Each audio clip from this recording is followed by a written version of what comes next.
La isla de Manhattan fue en tiempos una tierra salvaje habitada por indígenas americanos. Luego todo cambió.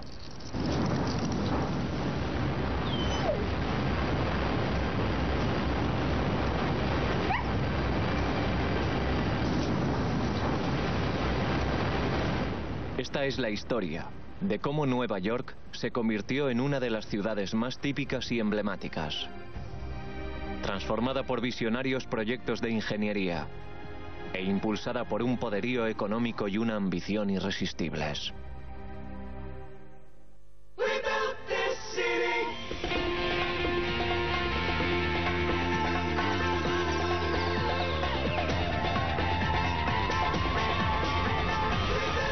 Construyendo la ciudad, Nueva York.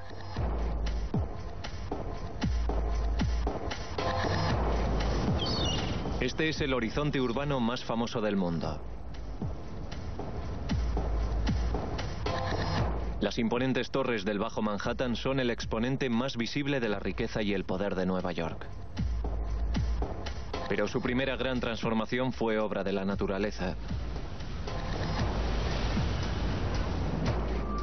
Hace 20.000 años, la actual Manhattan se encontraba 160 kilómetros tierra adentro, al borde de los grandes casquetes de la última glaciación. Al fundirse los hielos, el Atlántico invadió una amplia franja de costa. Los glaciares habían esculpido un perfecto puerto natural, fraguando así el destino de la que sería una de nuestras principales urbes.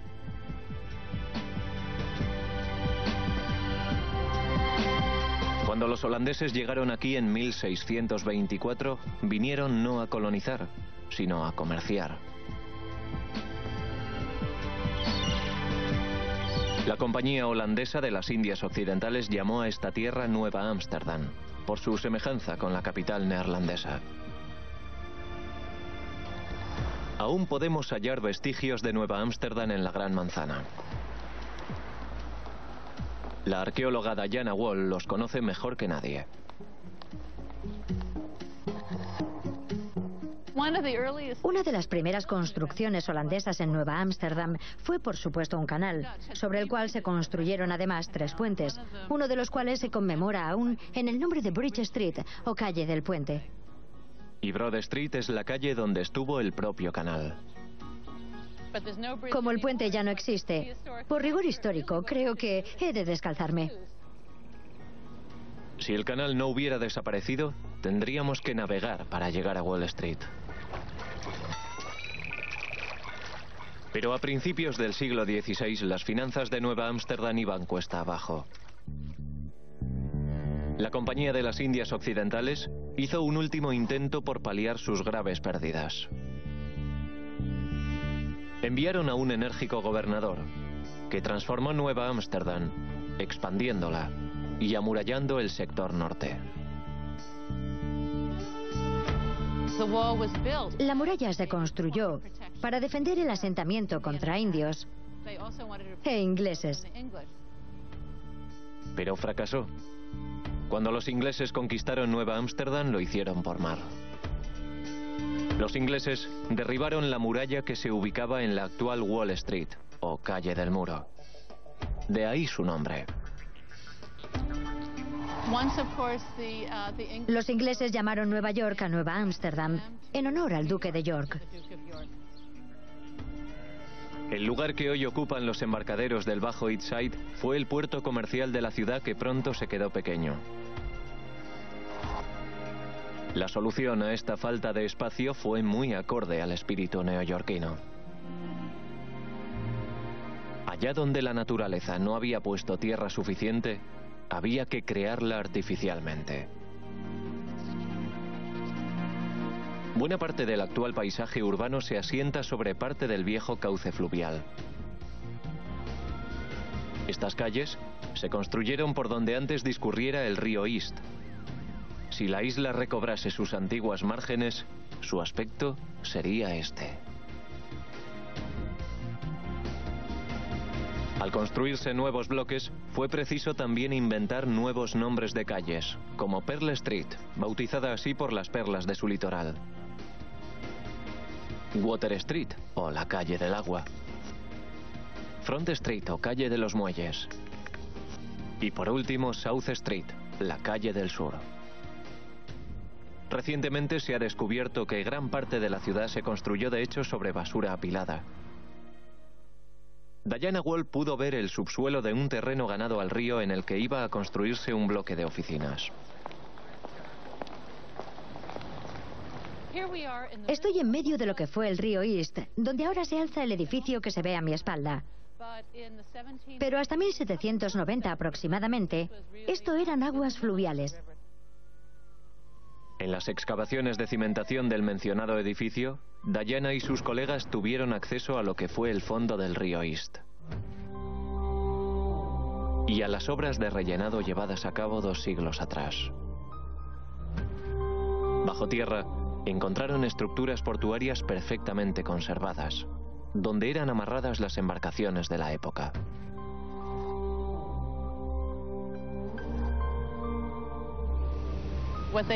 Construyeron las bases de los muelles cerca de la orilla y después los colocaron en su lugar.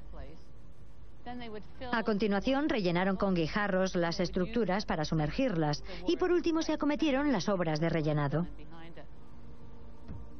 Diseccionando esta parte del subsuelo de Manhattan veríamos que se usó incluso basura para ese rellenado.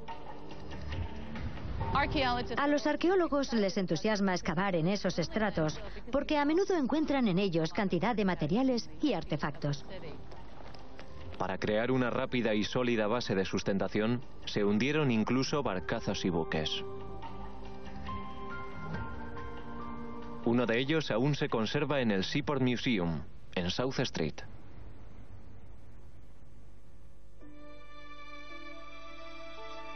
Hacia 1790, Nueva York era el tercer puerto con mayor tráfico del mundo, solo por detrás de los de Londres y Filadelfia.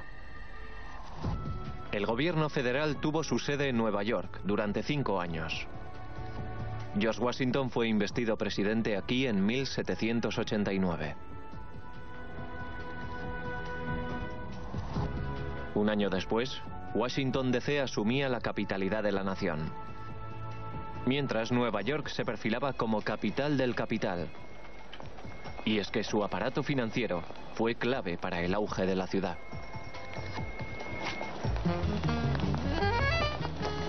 Ese flujo de capitales transformaba meras ambiciones en realidades. Los inicios del siglo XIX fueron años de masivo pero indisciplinado crecimiento. Nueva York era ya la mayor ciudad del país. Sus 80.000 habitantes se hacinaban en un caótico Bajo Manhattan. La ciudad necesitaba orden. En un arranque de audacia, los poderes locales crearon un proyecto a largo plazo para Manhattan. Un rígido plan de rectilíneos trazos que marcaría la faz de Nueva York para siempre.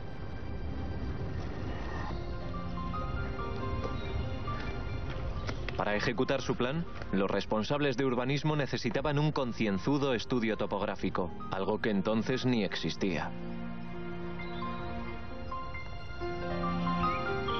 El macroproyecto fue encomendado a un joven de poco más de 20 años, John Randall, que necesitó más de una década para completarlo.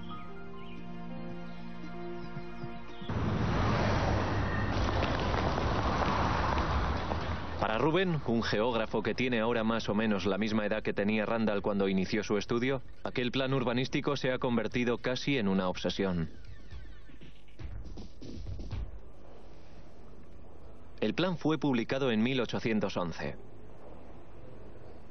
En la Biblioteca Pública de Nueva York se conserva una copia de 2,5 metros, que se ha descrito como el documento más importante de la historia de la ciudad.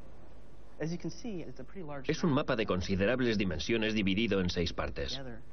En aquel entonces la ciudad llegaba hasta la altura de la actual Houston Street, llamada entonces North Street. Es una cuadrícula imaginaria de calles que se extiende por todo el resto de Manhattan, prácticamente deshabitado entonces. Y aunque muestra una gran fe en el destino de Nueva York, fue un plan muy criticado. Los urbanistas coincidieron en calificarlo como un plan imaginativo, pero muchos recomendaron la inclusión de diagonales como las de Washington, D.C.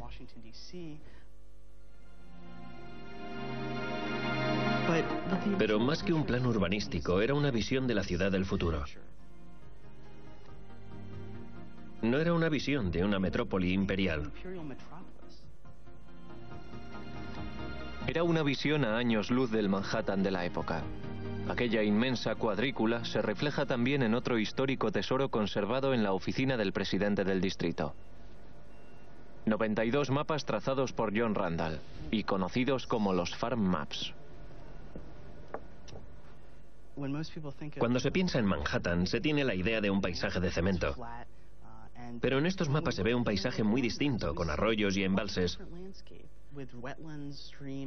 Y sobre la cuadrícula, las calles del plan inicial. Aquí se ve el río Harlem cortando casi en perpendicular la 10ª avenida, que en esta intersección estaba entonces prácticamente cubierta de agua.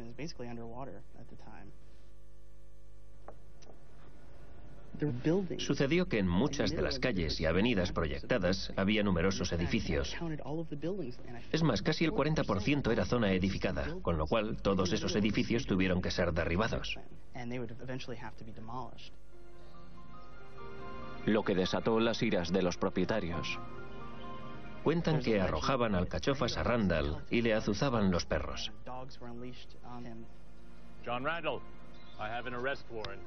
Incluso fue arrestado en cierta ocasión por invadir la propiedad de un tal John Mills. Aquí se ve una casa propiedad de John Mills en pleno centro de la 6ª avenida. Si esa avenida era construida, la casa tenía que desaparecer. Eso explicaría la animadversión de Mills hacia los topógrafos. Estos mapas contienen tanta información acerca del antiguo Manhattan que han permitido a Ruben trazar un mapa tridimensional de la época.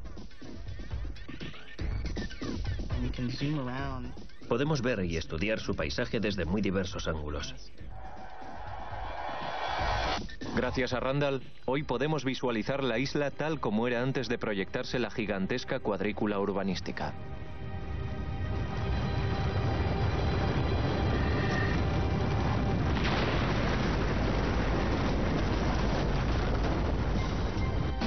Esa cuadrícula ha sido una de las pocas constantes inalterables en una ciudad en constante transformación y defensa de su liderazgo.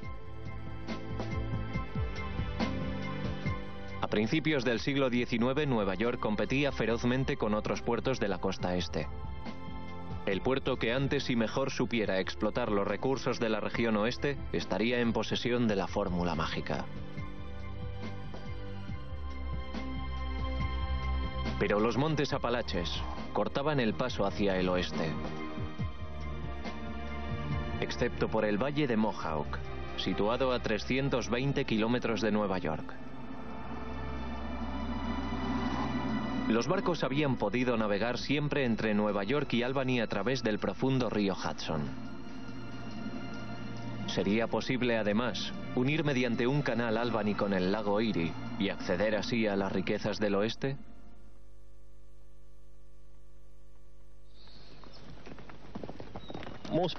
A la mayoría le pareció un despropósito. Thomas Jefferson consideró que ese canal era una locura y su gobierno le secundó.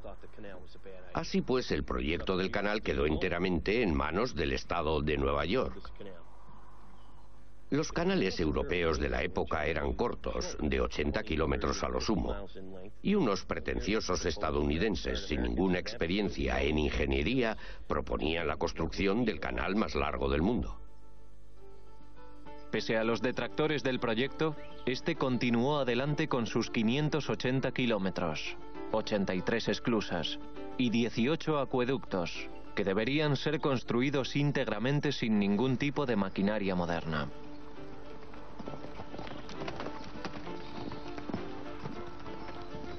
Las obras comenzaron en Rome, en un lugar ocupado hoy día por un museo que regenta el herrero y estudioso del canal Mike Mileski. La primera dificultad fue la tala de árboles. Esta era una zona muy boscosa. Luego se procedió a las obras de excavación, sin más medios que picos, palas, caballos, bueyes, rastrillos y arados. Pero no contaban con encontrarse estratos de roca, lodazales o arenas movedizas, ni por supuesto tampoco mosquitos. Mosquitos que podían transmitir enfermedades mortales como la malaria. Pero aparte de estos problemas físicos y sanitarios, había uno técnico que podía frustrar todo el proyecto. Se necesitaban esclusas para bajar y elevar las barcazas allá donde el nivel del canal variaba.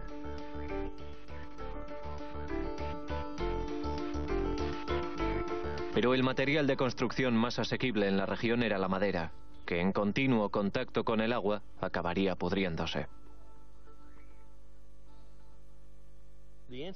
Para solucionar ese problema se pensó en construir el grueso de las estructuras con piedra sellada, pero había que impermeabilizar las juntas. Pero entonces no se fabricaba cemento impermeable en Estados Unidos, e importarlo suponía elevados costes. Sin cemento impermeable no habría esclusas duraderas, y sin esclusas no habría canal. A solo 50 kilómetros al oeste se encontró por azar la materia necesaria para fabricar cemento hidráulico, la salvación del proyecto.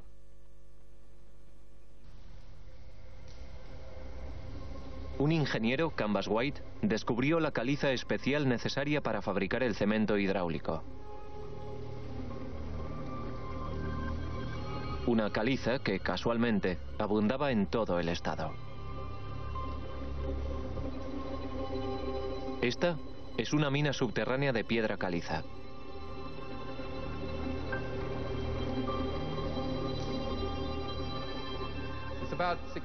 Tiene una extensión de casi 3 hectáreas y se extrajo toda la caliza de aproximadamente la mitad de ellas. Estos pilares, que son parte del propio yacimiento, se conservaron para evitar derrumbes. El canal se inauguró tras 8 años de obras. El coste de transportar una tonelada de grano desde los lagos interiores hasta Nueva York se redujo de $100 a 6. El puerto de Nueva York se convirtió en un enlace vital entre la Norteamérica interior y el resto del mundo. Y la ciudad se hizo con la privilegiada posición que ha mantenido hasta el presente.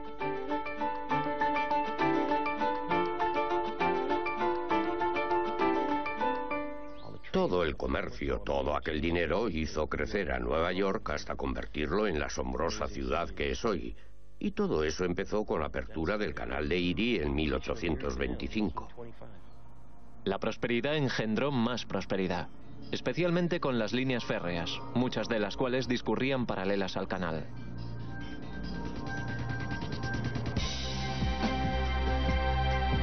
La ciudad se convirtió en punto natural de entrada para miles de inmigrantes. Pero Nueva York comenzó a sofocarse bajo su propia expansión. El viejo plan urbanístico no contemplaba espacios de descongestión. Por eso se ordenó habilitar un vasto parque en pleno corazón de Manhattan.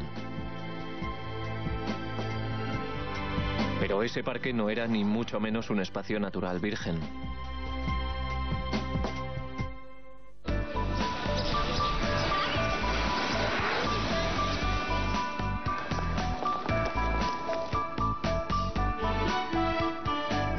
Esta inmensa zona verde no es un accidente geográfico, sino una gran obra de ingeniería. Central Park es el mayor y más hermoso artificio de los Estados Unidos, como muy bien sabe el arquitecto y paisajista Doug Blonsky. Esto que puede parecer naturaleza virgen no lo es en absoluto. Es una especie de Disneylandia, una monumental obra de arte paisajístico.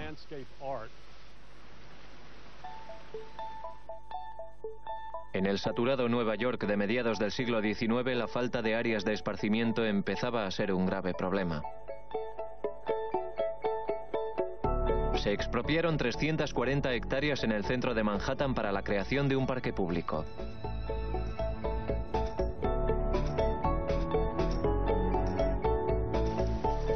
Su fin primordial era mejorar la calidad de vida de los neoyorquinos, pero también rivalizar con los parques de Europa. Pero el terreno expropiado no era en absoluto un bucólico paraíso.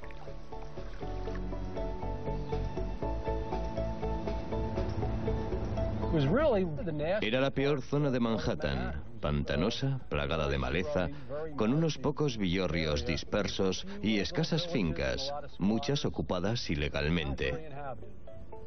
La escasa vecindad fue expropiada o desalojada y se convocó un concurso de ideas para el nuevo parque.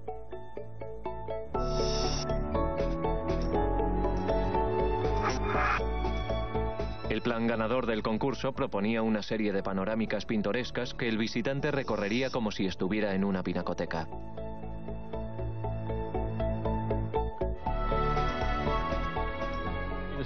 Es como una sucesión de experiencias visuales, como pasar de un paisaje a otro a través de un circuito de contrastes, y unido todo ello por senderos serpenteantes. Pero el perímetro del parque era rectangular y encajaba perfectamente en la cuadrícula adyacente, aunque cuando se entra en él, esa visión rectilínea se rompe por completo.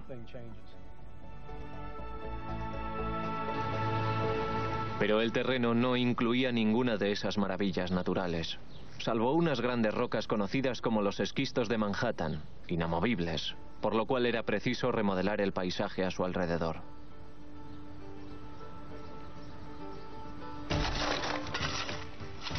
Más de 3.000 hombres trabajaron más de 10 años para transformar un lugar desolado en un paraje de ensueño.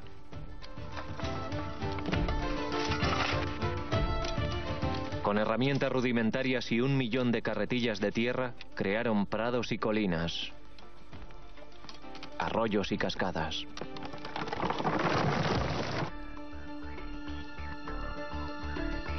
El parque podía dejar casi incomunicados el sector este y oeste, y atravesarlo con carreteras podía echarlo a perder. La solución a este dilema fue imaginativa y práctica: construir esas carreteras por debajo del nivel del resto del parque. Para lo cual hubo que perforar y extraer enormes masas de roca sólida.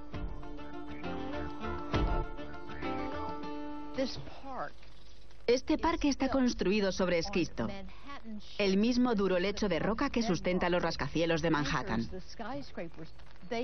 Fue necesario volar y horadar gran parte de esa roca para rebajar las carreteras hasta el nivel apropiado.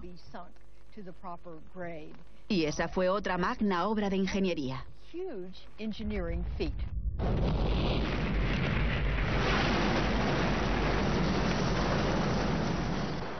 La idea fue tan eficaz que incluso hoy día el tráfico cruza el parque sin apenas ser visto ni oído.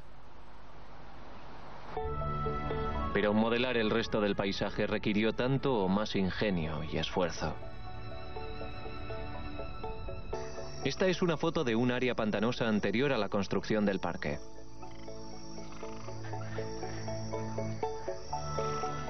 Y este es el proyecto original para transformarla en un hermoso lago.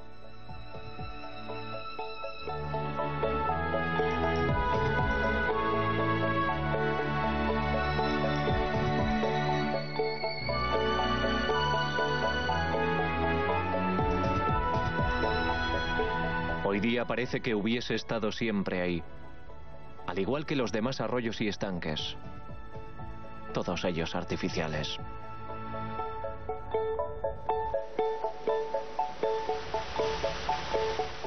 Hasta la última roca que canaliza esta cascada fue puesta donde está por la mano del hombre.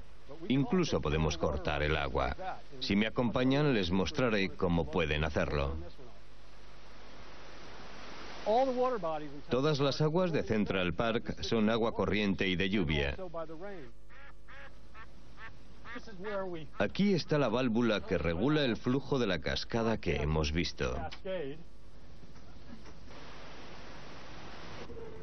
El conducto, que está unido a esta válvula reguladora de flujo, discurre hasta una boca que Charles y Ray van a mostrarnos ahora, para que veamos cómo se desvía el agua de la cascada hacia un desagüe.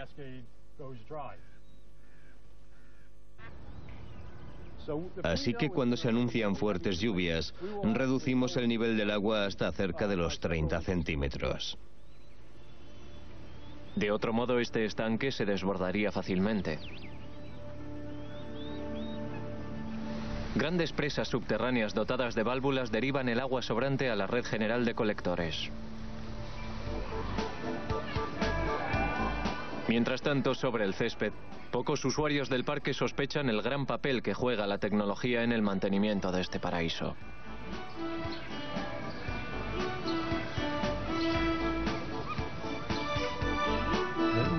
Fíjense en toda la gente que hay en este parque hoy, en la grandeza misma de este parque. Creo que es un monumento vivo al éxito de su diseño increíblemente ingenioso.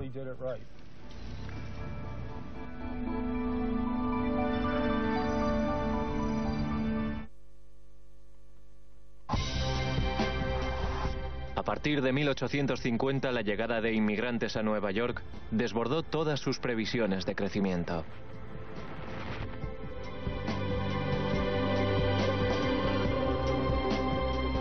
En 1870, 50.000 personas cruzaban a diario el río East para desplazarse de Brooklyn a Manhattan. Los transbordadores ya no daban abasto. Fue entonces cuando nació el más ambicioso proyecto de ingeniería del siglo XIX.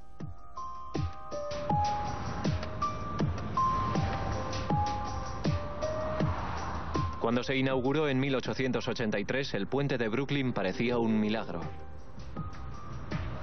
Era el puente colgante más largo del mundo, con su cuerpo central de casi 500 metros, sus torres de casi 90 y una carretera más ancha que Broadway.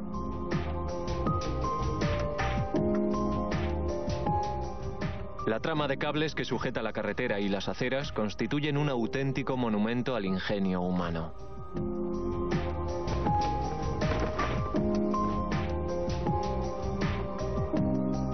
Pero sin duda, el mayor logro se oculta bajo el agua. Son los cajones de sustentación, que tuvieron que ser firmemente asentados sobre el lecho del río para cimentar las enormes torres.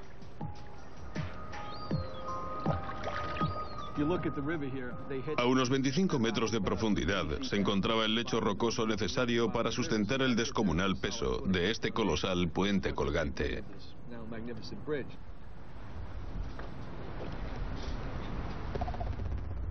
Un enorme cajón de acero y madera del tamaño de un bloque de pisos fue puesto a flote sobre el río.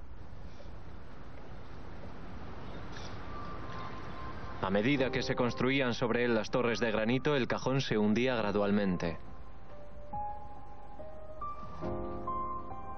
Estaba abierto por la base, y mientras los obreros excavaban, iba acercándose progresivamente al lecho de roca del fondo.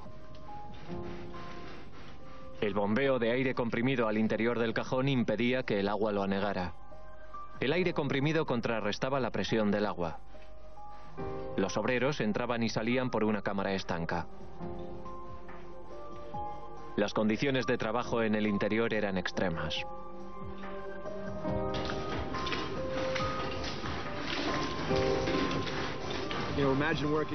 Imagínense lo que es trabajar bajo una presión atmosférica de casi media tonelada por metro cuadrado, en una atmósfera donde el oxígeno escasea, calurosa, pesada. La fatiga sobreviene casi de inmediato. Cuesta respirar, el aire es denso, apenas circula. Es lo más parecido a trabajar en el mismísimo infierno. Entonces apenas se conocían los riesgos de trabajar a tan altas presiones. Al descender a tales profundidades, el nitrógeno se disuelve en el torrente sanguíneo. Si se vuelve a la superficie demasiado aprisa, el nitrógeno emerge hecho burbujas que causan el llamado mal de la descompresión, o como lo llamaban los obreros del puente, enfermedad del cajón, en muchos casos mortal.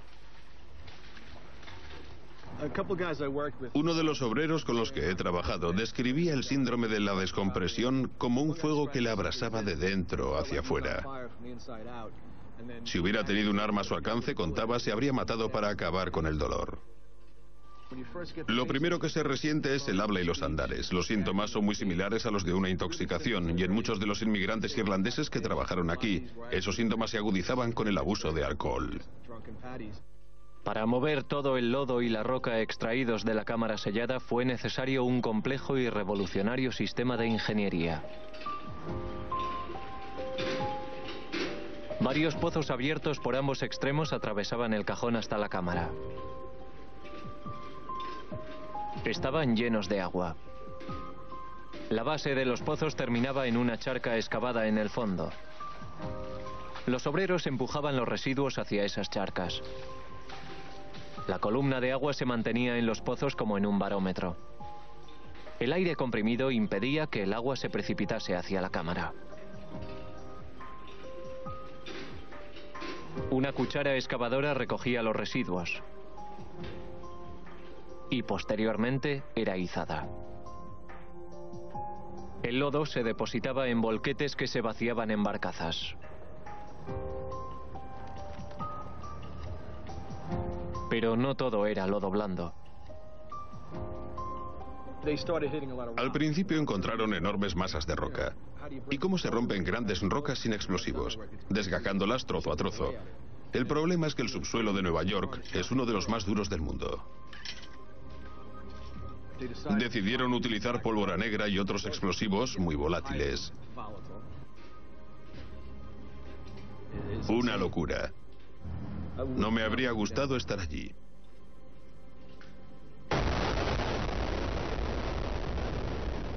Construidas las torres, se colgó entre ellas el resto del puente. Instalar los cables de sujeción fue todo un número de trapecismo, que causó varios accidentes, algunos mortales, y todos muy publicitados. Pero más muertes causaron sin duda los infernales fondos del cajón, muertes que apenas tuvieron eco. Trabajaban en la oscuridad y muchos murieron en la oscuridad, en sentido estricto y figurado. Aunque se barajan varias cifras de muertes, 150 parece la más probable, porque muchos morían no en la cámara hermética, sino uno o varios días después por el síndrome de descompresión. Muchos debieron morir, olvidados en sus guetos. Los cerca de 150.000 vehículos que cruzan hoy día el puente de Brooklyn a diario son buena prueba de su solidez.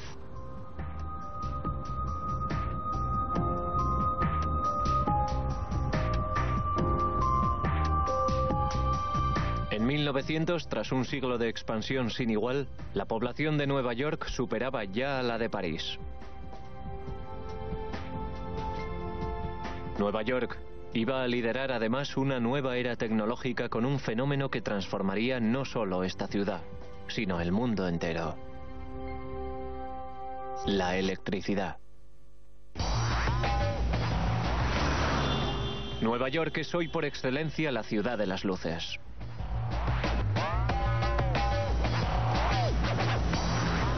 Pero hasta hace solo un siglo todo esto era inimaginable. Hacia 1870, luces de arco voltaico alumbraban calles como Broadway. Pero eran demasiado potentes para hogares y negocios. El hombre que puso la revolución eléctrica al alcance de todos fue Thomas Alva Edison. Edison tenía que venir a Nueva York porque aquí estaban Wall Street, los grandes medios de comunicación y otros recursos muy por encima de los de otras ciudades. Edison eligió un área del centro de Manhattan para desarrollar su plan de alumbrado doméstico. Solo había un pequeño gran problema. Todavía no había inventado la bombilla. Esta aún permanecía en fase de estudio en su laboratorio de Menlo Park. Cuando afirmó tenerlo todo resuelto, solo unos meses después de inventar el fonógrafo, ya se había ganado el sobrenombre de inventor del siglo. Por eso era digno de todo crédito. Edison tenía que inventar no solo la bombilla, sino un sistema para generar y suministrar la electricidad. En solo año y medio construyó en Pearl Street la primera central eléctrica y una red subterránea de 25 kilómetros de cable, cuyo aislamiento no fue fácil. Hacia finales de agosto, justo antes de poner en funcionamiento la central eléctrica, se llevaron a cabo las primeras pruebas. Llovía y hubo una fuga. Alguien había picado accidentalmente un cable y la electricidad se estaba filtrando al suelo. Entonces pasó por allí un caballo y se electrocutó. Luego pasaron otros carruajes y la escena se repitió. Finalmente se reparó la avería. Y aún hay una boca de registro donde Edison instaló aquellos primeros cables. En otoño de 1882, el sistema de Thomas Edison estaba listo para su puesta en marcha. A las 15 horas del 4 de septiembre, Edison accionó el interruptor principal. Lógicamente, a las 3 no era de noche todavía. Aunque a medida que fue oscureciendo, la gente del distrito se sintió como en una especie de país de las maravillas, con aquella potente y fija luz, tan distinta a la luz de gas a la que estaban acostumbrados. Esas luces fueron como un heraldo del futuro.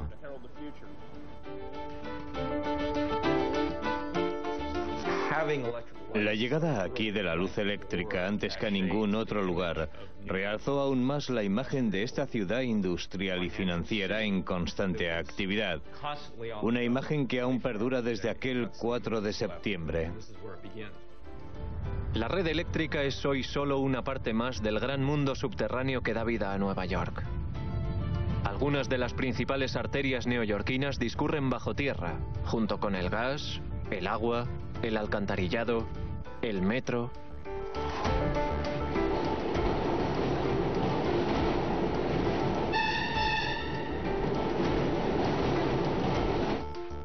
Pero el Nueva York más conocido no está bajo tierra,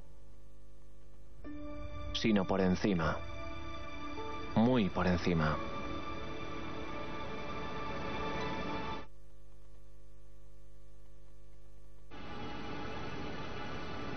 Nueva York es la ciudad reina de los rascacielos.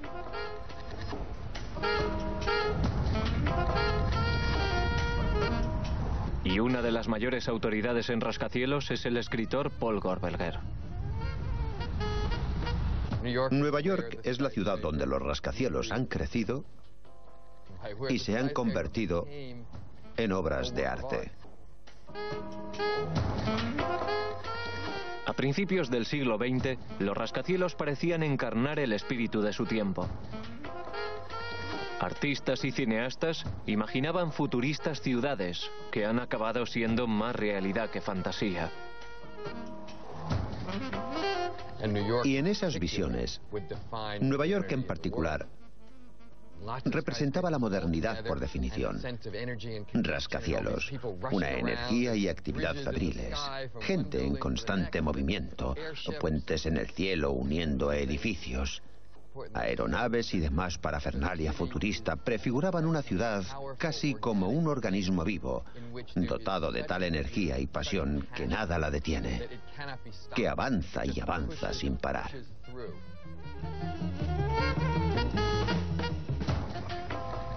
Algunos de los edificios más tradicionales de Nueva York son secretos antecesores del rascacielos. Parecen de piedra, pero en realidad sus fachadas se hicieron con hierro fundido.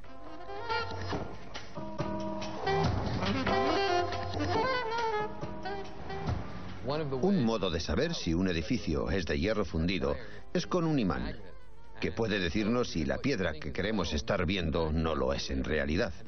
Es una sencilla prueba y funciona.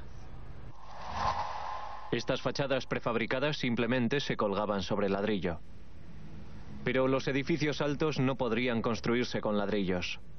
Habrían necesitado paredes de un grosor incalculable para soportar su propio peso.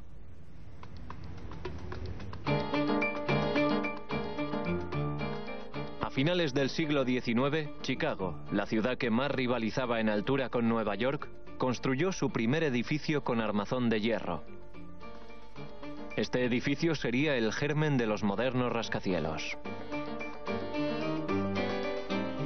Pero Nueva York se impuso con un invento igualmente vital: Sin él, los rascacielos, que son la imagen misma de la ciudad, no serían hoy una realidad.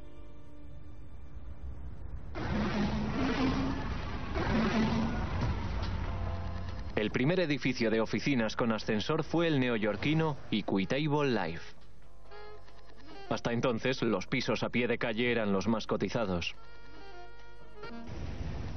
Hoy en día, los pisos superiores de cualquier gran bloque de oficinas se cotizan mucho más que los inferiores. Antes de la invención del ascensor, era todo lo contrario. A nadie le apetecía subir tantas escaleras. Una vez inventado el ascensor, la tendencia pareció volverse completamente del revés. Y en poco tiempo, los pisos superiores se convirtieron en los más codiciados. El ascensor fue una gran invención que transformó las ciudades de todo el mundo.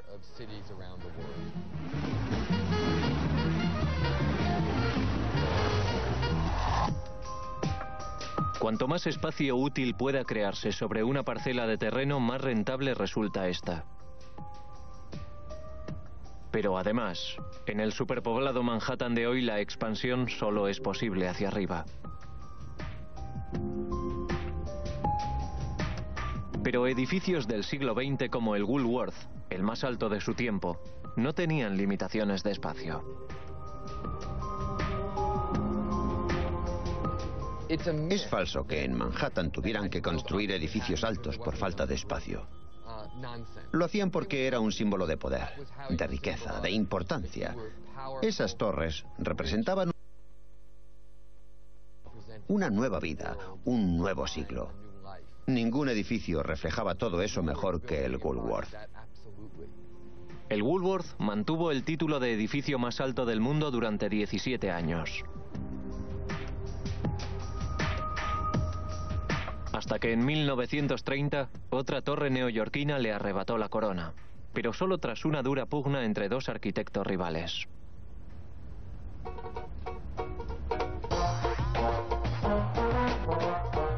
Al principio parecía que el Bank of Manhattan Company Building, en el número 40 de Wall Street, iba a ganar la carrera. Según los planos, era algo más alto que su rival, el Chrysler Building, que se estaba construyendo en la calle 42. En Wall Street se frotaban las manos, pero su gozo duró poco. Al arquitecto del Chrysler Building se le ocurrió una brillante idea. Sobre la planta superior, hizo levantar un pináculo adicional. Concluidas las obras del 40 de Wall Street, el Chrysler Building dio un último estirón.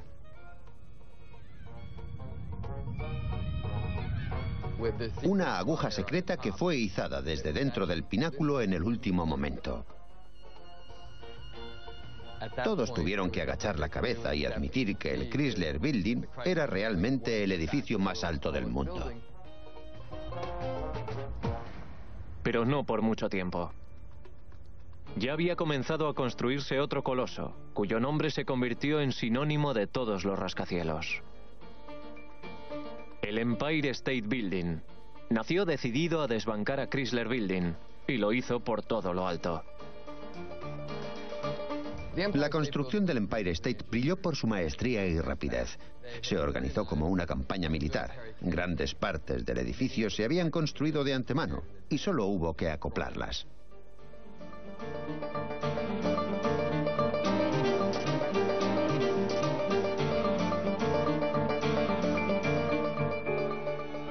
Se convirtió en la silueta de rascacielos más famosa del mundo.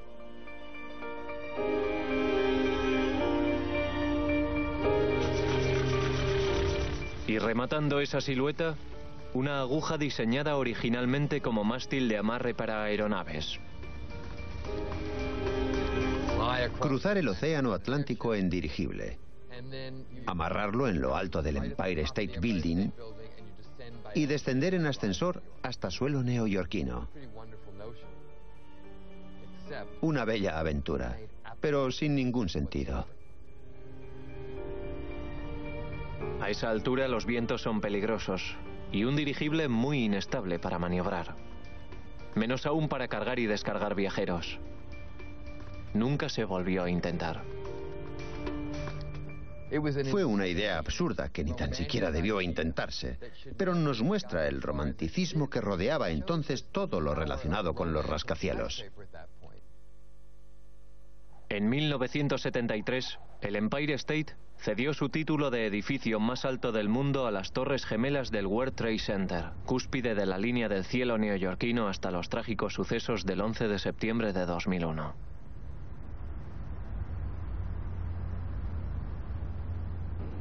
Durante casi 30 años, lo más grande que se veía desde aquí eran las Torres Gemelas del World Trade Center.